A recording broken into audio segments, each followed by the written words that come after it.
নমস্কাৰ আজি আলোচনা কৰিবলৈ লৈছো চুবুৰীয়া ৰাষ্ট্ৰ নেপালত সংঘটিত হোৱা শেহতীয়া ঘটনাৰ বিষয়ে চুবুৰীয়া ৰাষ্ট্ৰ নেপালৰ যি ৰাজনৈতিক পৰিস্থিতি হৈছে হেয়া আমি সকলোৱে জানো 8 ছেপ্টেম্বৰৰ দিনা এক শান্তিপূৰ্ণ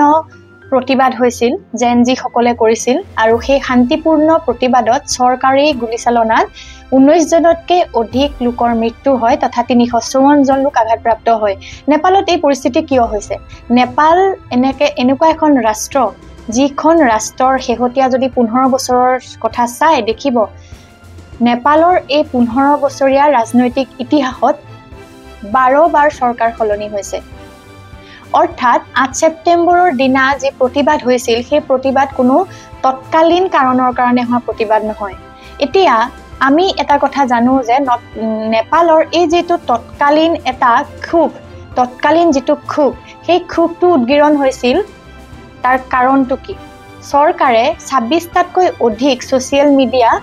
বন্ধ কৰি দিছিল আৰু সেই বন্ধৰ প্ৰতিবাদতে জেনজি সকল ৰাজপথলৈ নামি আহে আৰু শান্তিপূৰ্ণভাৱে তেওঁলোকে প্ৰতিবাদ কৰে কিয় চৰকাৰে এই সোশ্যাল মিডিয়া বন্ধ কৰি দিছিল বাৰু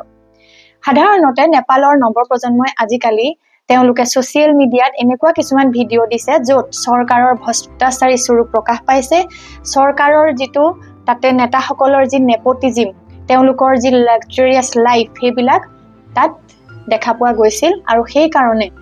নেপালৰ চৰকাৰে সোশ্যাল মিডিয়া বন্ধ কৰিবৰ এটা চক্ৰান্ত কৰিছিল আৰু সেই কাৰণে তেওঁলোকে কৈছিল যে সোশ্যাল মিডিয়া বিলাকে তেওঁলোকৰ সৈতে পঞ্জীয়ন কৰিব লাগিব চৰকাৰৰ সৈতে আৰু এজন প্ৰতিনিধি ৰাখি সেই ধৰণে কাম কৰিব লাগিব আৰু তাৰ কাৰণে সময় দিছিল মাত্ৰ 7 দিন গতিকে এটো এটা এক অবাস্তৱ এটা তেওঁলোকৰ প্ৰস্তাৱ আছিল যিটো নেকি কেতিয়াও পূৰ কৰিব নোৱাৰি কাৰণ সোশ্যাল মিডিয়া হল এটা ব্যৱসায় লগতে 7 দিনৰ ভিতৰত এই সকলোখিনি কাম কৰাটো সম্ভৱ নাছিল আৰু তাৰে প্ৰতিবাদ জনাই নৱপ্ৰজন্মৰ জেনজি সকলে গৈ ৰাজপথত গৈ প্ৰতিবাদ কৰে সংসদৰ সন্মুখত শান্তিপূৰ্ণভাৱে সমাবেশ কৰে আৰু যেতিয়া মানুহৰ পৰিমাণ বাঢ়ি যায় তেতিয়াই চৰকাৰে গুলিচালনা কৰে এতিয়া কথা হল এই যে ইয়াতে এটো তৎকালীন কাৰণ যদিও আমি দেখিছো যে সোশ্যাল মিডিয়া বন্ধ আসলতে নেপালৰ যদি আপোনালোকে শেহতীয়া 15 বছৰৰ ৰাজনৈতিক প্ৰেক্ষাপট বিবেচনা কৰে দেখিব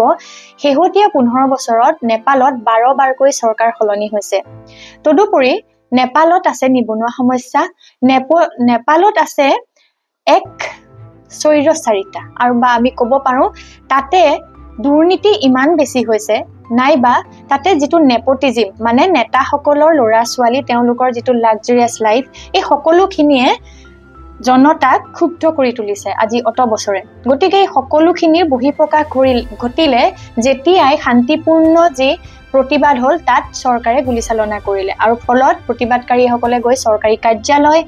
সংসদ ভৱন বা চৰকাৰী যিসকল নেতা আনকি পুৰণা নেতা তেওঁলোককো আক্ৰমণ কৰে এজন পুৰণি প্ৰাক্তন নেতাৰ পত্নীক জ্বলাই দিয়া হল